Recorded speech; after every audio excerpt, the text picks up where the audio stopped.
then. I appreciate you doing that. Now, I see that there's a lovely pair of sunglasses. I'm hoping I don't have to read with these on. Okay. Well, chapter 1 from the Marca of Atena.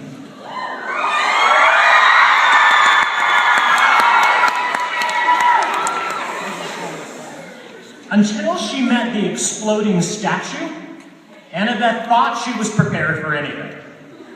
She paced the deck of the Argo II, checking and double-checking the ballistae to make sure they were locked down. She confirmed that the white flag was flying from the mast. She reviewed the plan with the rest of the crew, and the backup plan, and the backup plan for the backup plan. Most importantly, she pulled aside their war-crazed chaperone, Gleason Hedge, and encouraged him to take the morning off in his cabin, watching reruns of mixed martial arts championships. The last thing they needed, flying a magical Greek trireme into a potentially hostile Roman camp, was a middle-aged satyr in gym clothes waving a club and yelling, "Die!" Everything seemed to be in order. Even that mysterious chill that she'd been feeling since the ship launched seems to have dissipated for now. The warship descended through the clouds, but Annabeth couldn't stop second-guessing herself. What if this was a bad idea? What if the Romans panicked and attacked on sight? The Argo II definitely did not look friendly. 200 feet long with a bronze-plated hull, a flaming metal dragon for a masthead, mounted repeating crossbows fore and aft, and 2 rotating ballistae amidship that could fire explosive bolts powerful enough to blast through concrete. Well, it wasn't the most appropriate ride for a meet and greet with the neighbors. Annabeth had tried to give the Romans a heads up. She'd asked Leo to send one of his special inventions, a holographic scroll, to alert their friends in the camp. Hopefully, the message had gotten through. Leo had wanted to paint a giant message on the bottom of the hull. With a smiley face. But Annabeth had vetoed the idea. She wasn't sure the Romans had a sense of humor. Too late to turn back now. The clouds broke around their hull, revealing the gold and green carpet of the Oakland Hills below them. Annabeth gripped the bronze shields that lined the side of the starboard railing. Her 3 crewmates took their places. On the stern quarterdeck, Leo rushed around like a madman, checking his gauges and wrestling with levers. Most helmsmen would have been satisfied with a pilot's wheel or a rudder.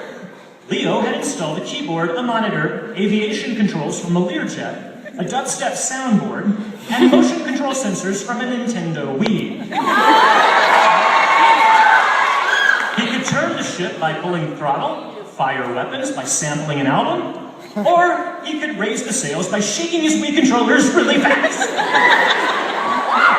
Even by demigod standards, Leo was seriously ADHD. Piper paced back and forth between the main mast and the ballista, practicing her lines. "Lower your weapons," she murmured. "We just want to talk." Her charm speed was so powerful, the words flowed over Annabeth, filling her with the desire to drop her dagger and have a nice long chat. For a child of Aphrodite, Piper tried really hard to play down her beauty. Today she was wearing tattered jeans, torn sneakers, and a white tank top with pink Hello Kitty designs. Maybe a joke, though Annabeth could never be sure of Piper. Her choppy brown hair was braided down one side with an eagle's feather.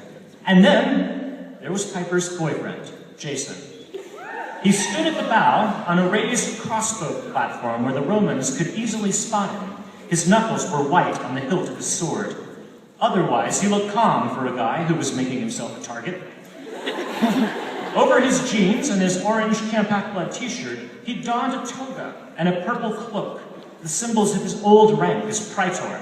With his wind-ruffled blonde hair and his icy blue eyes, he looked ruggedly handsome and in control, just like a son of Jupiter should. He'd grown up at Camp Jupiter, so hopefully his familiar face would make the Romans hesitate to blow them out of the sky. Annabeth tried to hide it, but she didn't completely trust that guy.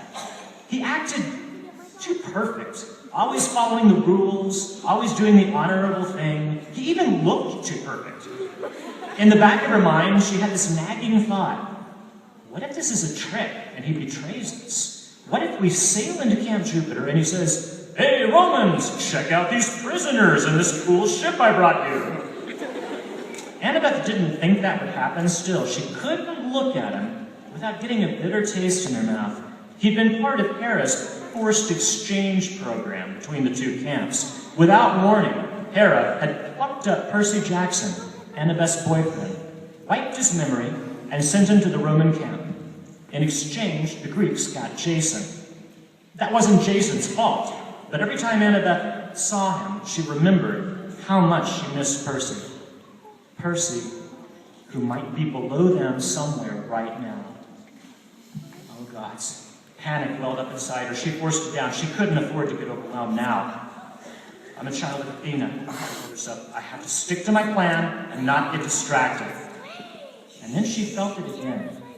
That familiar shiver, as if an evil snowman had crept up behind her and was peering over her neck. She turned, but of course no one was there. It must be her nerves. Annabeth wished she could pray to her mother for guidance, but that wasn't possible. Not since last month, when she had the worst encounter with her mom ever and gotten a terrible, terrible present. The cold pressed closer. She thought she heard a faint voice in the wind, like laughter. Every muscle in her body tensed. Something was about to go terribly wrong. She almost ordered Leo to reverse course, and then, in the valley below, horns sounded. The Romans had spotted them.